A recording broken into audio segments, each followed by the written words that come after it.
My brother always made fun of my small wedding. That was until he Googled my fiancé's name and discovered he was the visionary behind luxury resorts across the Middle East. It all started when I excitedly brought the wedding invitations to my family's house. They weren't extravagant, but we'd poured our hearts into them. My mother, however, looked at it like I'd handed her a pizza flyer. "Are you serious? This plain?" She tossed the invitation onto the table as if it disgusted her. What? A shame. My brother snatched it, showing it to his girlfriend, while trying to stifle his laughter. "Look, my sister's grand wedding is happening here, isn't it picturesque?" His girlfriend covered her mouth, feigning sympathy. Oh no, how sad. My father didn't even bother to turn around. "Don't count on me. I'm not making a fool of myself." "But, Dad, no buts. That's not a wedding. It's a neighborhood block party." Just then my aunt strolled in, as if the universe needed another dose of mockery.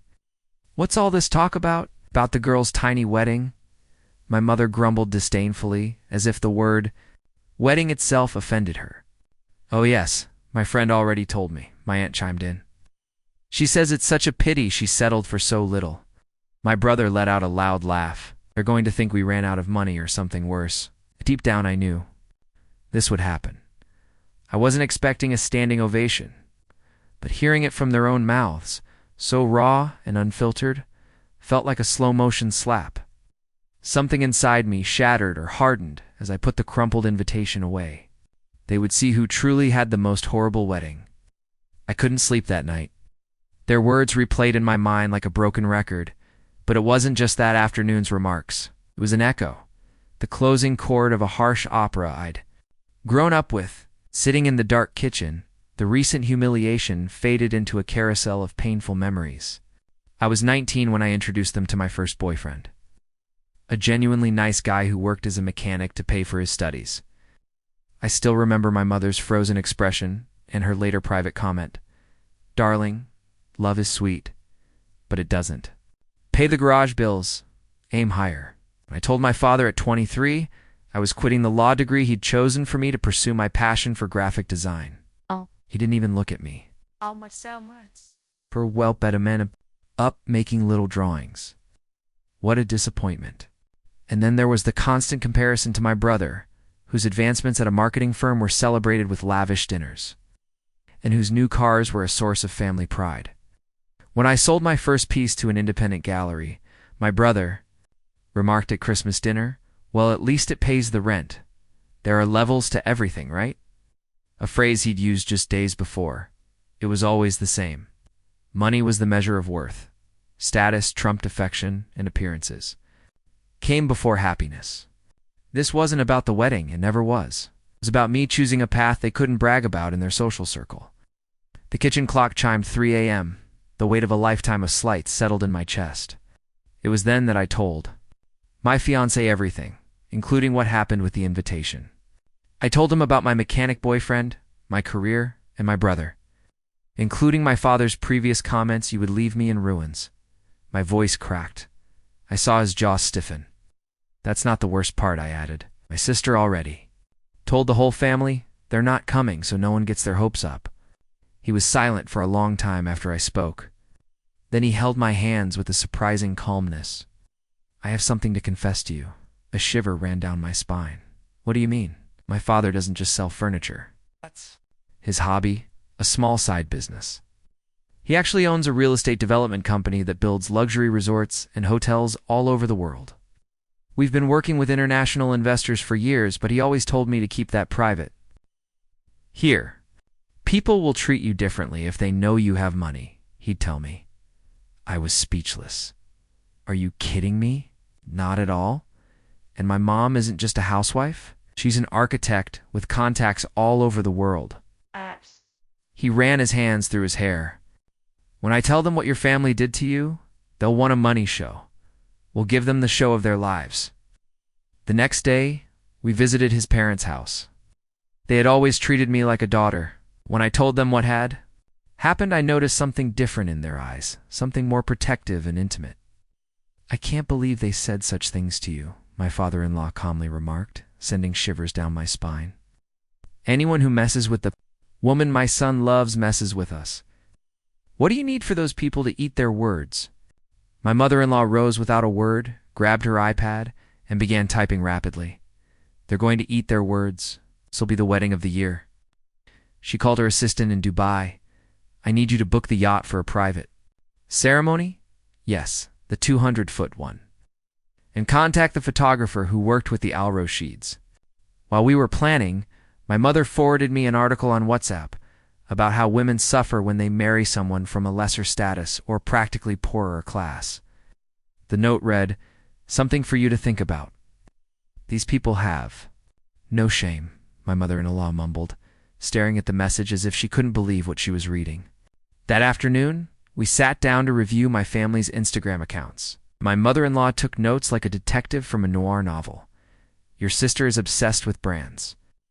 Gucci, Louis Vuitton, always tagging the stores. Your mom brags about her Cancun vacations as if it were Paris. She'd burst out laughing. And your dad? His newest car is a 2018 BMW, and he posts it like it's a Lamborghini. They're just posturing, my father-in-law stated. People who are secure in their position don't need to show off so much. My mother-in-law made a private Instagram account. She added 3 of my distant cousins, as well as 2 work colleagues. The gossip has to filter out naturally, she explained. If we add too many people, it will be suspicious. 3 days later, my brother sent images from his weekend at a small resort. The caption read, "Enjoying the nice things in life. There are layers to everything. Did you see this?" I asked my mother-in-law, showing her the screen. Perfect. Now, we know we're on their minds. For a test, we purchased a Hermes bag and a Rolex watch. My mother-in-law snapped casual images of me at an expensive cafe and uploaded them to our private account with the caption, "Coffee dates before the preparations." The next day, my distant cousin said, "What a beautiful bag." That night, my aunt texted me, "My dear, I hear you're buying expensive things. Isn't it better to save for a house?" My mother-in-law erupted into laughter. Has already reached your family. I bet they have a WhatsApp group talking about your new lavish lifestyle. She wasn't mistaken. My cousin later informed me that someone in the family conversation said, "They're already spending what they don't have. They will be in debt by their first anniversary." The bait worked, I told my mother-in-law. "Now comes the fun part," she said, giving me the contacts on her phone. "You know what? Every luxury wedding needs witnesses." My mother-in-law began making calls in Arabic. My father-in-law, meanwhile, was conversing in English with someone in London. My fiancé translated bits and pieces, a royal wedding photographer. Flowers from the same place where the Prime Minister's daughter got married, and a band that performs at the Burj Al Arab. Isn't this too much? I inquired, half smiling and half frightened. "Love," my fiancé replied, taking my face in his hands. "My family has spent 20 years building palaces for people who spend in one night what your family earns in a year. This is not too much. You deserve this, and more." My mother-in-law finished a final call and smiled at me. "Done. Your family wanted a decent wedding. They're going to have to eat their words when they see what a truly decent wedding looks like." That night, as I looked over the images we had posted to our secret account, I noticed that my sister had attempted to follow us using a fake account. My mother-in-law had refused the request without hesitation. "Let them die of curiosity," she declared. "Desperation will drive them insane, and when they see the real photos..." She paused and smiled in a way that made me shiver. "They will understand the true meaning of the word miserable." When we boarded the plane to Dubai, we knew exactly what we were going to do. It wasn't a routine trip. It was a deliberate deployment. First-class champagne offered before takeoff. I shared a story featuring the glass with the label facing the camera, my hand with the ring showing, and an airplane emoji. Nothing more. It was only the first piece of bait. When we arrived at the international airport, we were greeted by a chauffeur dressed in a pristine dark gray suit holding a tablet with our names. I didn't even record that. I waited until we arrived at the hotel, not the one we were staying in, but one my in-laws helped build 5 years ago, their names still inscribed on a marble wall. A modest snapshot of the lobby, a silhouette of me with a view of the Burj, Khalifa from the suite, and a note to close friends. Life has a way of settling scores. We knew someone would spread such lies. It was simply a matter of time. The first day was for acclimatization. We walked through the mall with my mother-in-law's designer, who had already prepared the dress fittings. We purchased a couple of casual jewelry pieces. My mother-in-law sent images of me from her private account, knowing who was following and what comments they anticipated. Day 2, a yacht tour along the coast. Still no ceremony. My father-in-law's partner owned the yacht, which was 200 feet long and had a deck as white as snow. Wealthy but not vulgar. I shared a photo of the skyline from the water at night, with beautiful lights reflected in the sea. The caption read, "A modest vista to begin our lives together." I'm not sure who captured the screenshot. Minutes later, my brother commented on his account, "Did you win the lottery, or what? Be careful with your debt, little sister." I read it while having my nails done. I didn't even respond. I just showed it to my mother-in-law. "Perfect. You're biting," she explained. My mom wasn't far behind. She commented on another photo, this one of me and my fiancé at a restaurant, saying, "Daughter, I hope you're being prudent. Love does not pay her credit cards." We glanced at each other and laughed. They had no idea, but they were causing their own downfall. On day 3, we decided to ramp up the intensity. We shared a carousel of pre-wedding preparation photographs, including professional cosmetics, close-ups of high couture fabrics, and a view from the suite with the dress hanging on a gold hanger. In one photograph, I could be seen holding a glass of champagne. The ring gleamed brighter than usual. We shared another photo with our hands intertwined, his Patek Philippe watch, my ring. The text I wrote was almost surgical, marrying the richest man I know in ideals, spirit, and as it turns out, everything else as well. Thank you for teaching me about actual worth. My relative made a quick comment. Is this the same Aiden that everyone thought sold chairs? Another person responded, "Bro, Google his full name." I just fell out of my chair. Someone did and shared it. A cousin shared a copy of a Forbes article titled "Aiden Last Name, the Hidden Builder of Luxury Hospitality in the Middle East." Then there was the founder of the Green Humanity Foundation, who received multi-million-dollar donations in Geneva. Those links made it into the family group chat, screenshot after screenshot. Someone even sent his LinkedIn profile. Silence. The family chat, which had previously been a machine of remarks, theories, and contempt disguised as gossip, fell silent. 15 minutes, nothing, no emojis, not a wow. No congratulations, only the palpable weight of their pride collapsing in real time. Then came the cleanup. I watched as my mother, brother, and even an aunt's comments vanished. They removed everything as if this would undo the entire story. However, there was no going back. The ceremony was held on the yacht's deck at twilight. There were only a few guests, including my fiancé's parents, 2 close family partners, and a few acquaintances. Each was carefully chosen for their social media presence, high-profile following, and a role in the strategy. The wedding was private and wonderful, with no unnecessary peculiarities, but no shortage of details.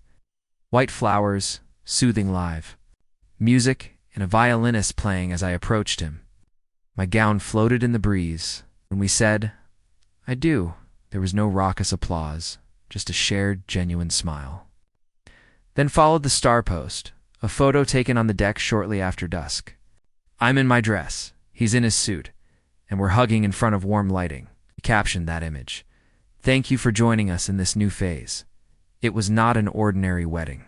It was an extraordinary, personal, and unforgettable experience." Below, there was another photo of us with his parents. The caption was straightforward. "Infinitely grateful to my new parents for making our dream wedding a reality. Family members choose to be there for you." I tagged my father-in-law. His profile was hidden, but his name was already known. Then the panic started. My father first texted me asking, "What is all this? Are you degrading us? Where did you get the money?" And my mother asked, Why didn't you tell us you were going to do something like this? You left us out on purpose." And then my sister said in a voicemail that I still have saved, "I believe it's terrible that you exposed us like this. People ask me if we are impoverished. Is that what you wanted?" Did not respond. The best thing happened next. My parents' friends, who don't even follow me, began openly commenting on my images. "How wonderful. I didn't realize your daughter had married Aiden. Congratulations. He attended an opening for one of his hotels in Qatar. Wonderful individuals." Their masks came off in front of their own social group. They could no longer pretend to be above everyone else. They appeared hostile, foolish, and unable to comprehend. And then, as the final nail in the coffin, the reel. It was only 40 seconds long, yet it looked like a movie. Drone footage entering the yacht's bow, white flowers falling as I walked, champagne being served, the final kiss, and the night view. All expertly edited. Not a single second was wasted. The views surged. And then something unexpected occurred. One of my father's friends posted the video on his own Facebook with the caption, "When love and elegance come together, things like this happen. Congratulations, family." He tagged my father. It was the ultimate public humiliation. Their attempts to maintain control had failed. My relatives began sending me voice messages one after another. "Honey, we need to chat. Could have a celebration here, right? We can do a second, more informal celebration for everyone." One even remarked that Grandma was wondering why she wasn't invited. I just watched the notifications come in. We had tea on the hotel balcony. My mother-in-law expressed it best. Sometimes the best revenge isn't to destroy anyone. It's simply to show them what they lost by being so arrogant. She was correct. The tension was at its highest. Masks were off. The truth was made public. And best of all, I hadn't said anything. I simply revealed the reality that they had always denied. They dug themselves a social grave. I just turned on the lights. A week after returning from Dubai, the doorbell rang at 7 p.m. My husband went to open it. I heard them before I saw them, their artificially happy voices and syrupy tone, which they had never used with me. "How wonderful to see you, son." My father, with a manufactured warmth, turned my stomach. My husband called from the entrance, "Love, your family came to visit." I stepped down the stairs and saw them. My father with a smile that seemed to physically hurt him. My mother clutching an expensive gift bag, and my brother anxiously fumbling with his car keys. But what struck me the most was how their gaze grazed me before focusing on my husband, as if he were the most important thing in the room. "We brought some little gifts," my mother explained, taking a Chanel bag from the larger suitcase. "For you, my daughter." She extended it to me without looking directly at me, as if it were a formality to be completed before moving on to more important matters. My father offered my husband a box of Cuban cigars to celebrate. "I knew you had the makings of a champion from day one," and I just stood there, invisible, the woman they had degraded, dismissed by those who had raised me. My brother hadn't even greeted me. His gaze followed my husband's every movement as if he were a superstar. "Sit down," my husband stated calmly, sending thrills down my spine. "But I want my wife to be present for this entire conversation. It's my turn to defend her." They settled into the living room. My mother continued to address just him. "We wanted to get to know you better. Please excuse us if we didn't give you the welcome you deserved." My dad laughed uneasily. "It's just that sometimes one misjudges a person's character, but it's clear you're a man of the world." My brother, who couldn't keep silent, stepped in. "In fact, I have an incredible business idea: apps for luxury hotels. With your experience and my technical knowledge." My husband let them chat, do their calculations, make their propositions, and desperately attempt to coerce him. I felt like a ghost in my own home, watching my family behave in ways they never had with me. Then my mother did something that broke my heart. She brought out my grandfather's watch, which I had often requested but was denied since. According to her, "Your future is uncertain. We wanted to give you this," she said to my husband. "It's a family heirloom. You've proven you know how to value important things." That's when something within me snapped. I'd been asking for that watch for 20 years. 20 years of being told I wasn't ready and wouldn't take care of it. And now they were handing it to him like it was a bribe. My husband finally spoke. His voice was steady, yet each syllable had a glacial quality. Let me see if I understand. He glanced directly at my brother. A month ago, I was your sister's charity project, right? My brother turned red. That was a misunderstanding. A misunderstanding? My husband asked, leaning forward. How do you misinterpret enjoying the good things in life? There are levels to everything. He turned to face my father. And you. You told me I was going to drag your daughter into mediocrity, that when I left her in ruins, she shouldn't come crying to you. My father attempted to interrupt. Look, son, I am not your son. His frigid tone could have chilled the air. And you? He asked my mother. You said our wedding was so embarrassing it didn't deserve your presence. My mother sputtered. It was a misunderstanding. We were worried about her. Are you worried? My husband asked, standing up. Do you know what the most pathetic part of all this is? I haven't changed. I am still the exact same man you met. The only difference is that now you know my father has a bigger bank account than yours. The silence was deafening. Their problem was never my wallet, he explained. Their problem was that they measured their own daughter's worth by the man she married, and when they thought that man had no money, they decided she was worthless too. My brother swallowed hard. My father stared at the floor. My mother fidgeted anxiously with her hands. But you will never forgive yourselves for this, my husband said, taking my hand. The biggest insult wasn't to me, it was to her. You told your own daughter that her love was worthless, that her happiness was an embarrassment, that her wedding was miserable. His voice hardened, becoming as harsh as glass, and extraordinary. A woman who loved you unconditionally, and you treated her like trash because you thought she was marrying someone poor.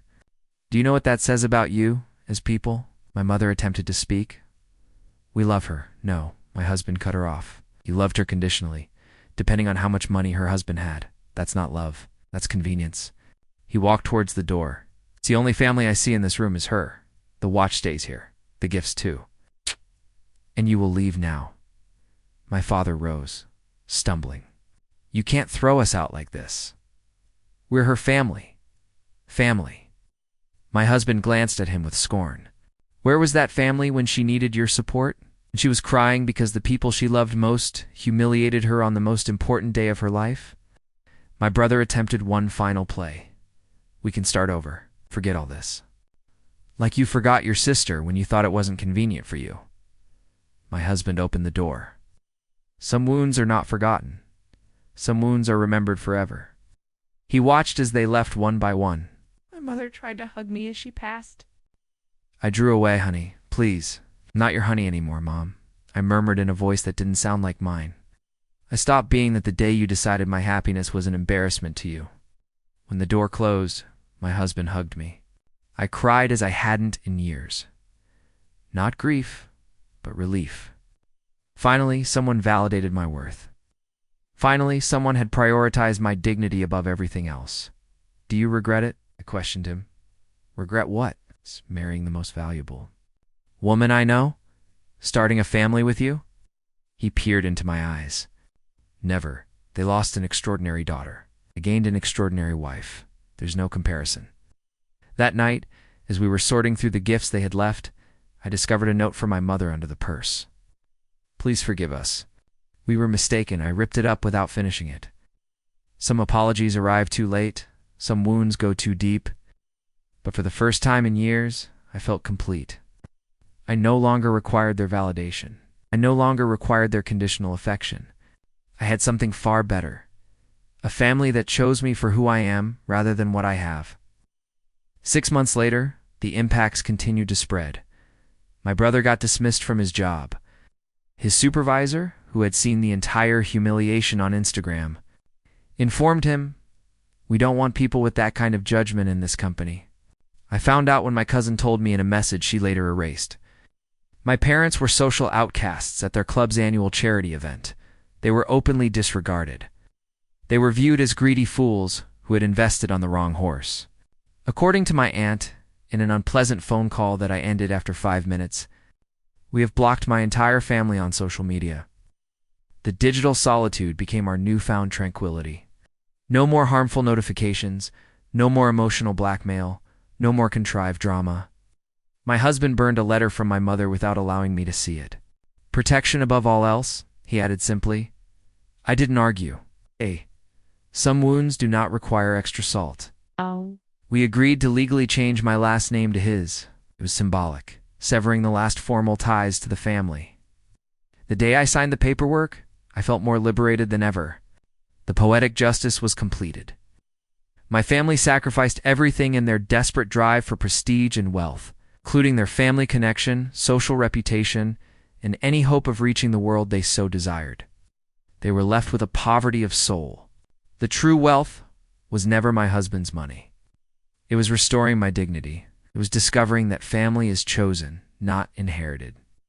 It was discovering that unconditional love exists, even if it does not always come from the expected sources.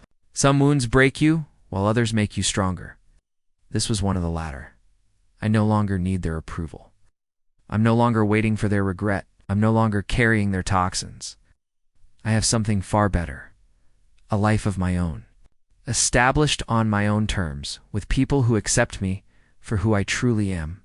In the end, that is worth more than all of the world's luxury weddings combined.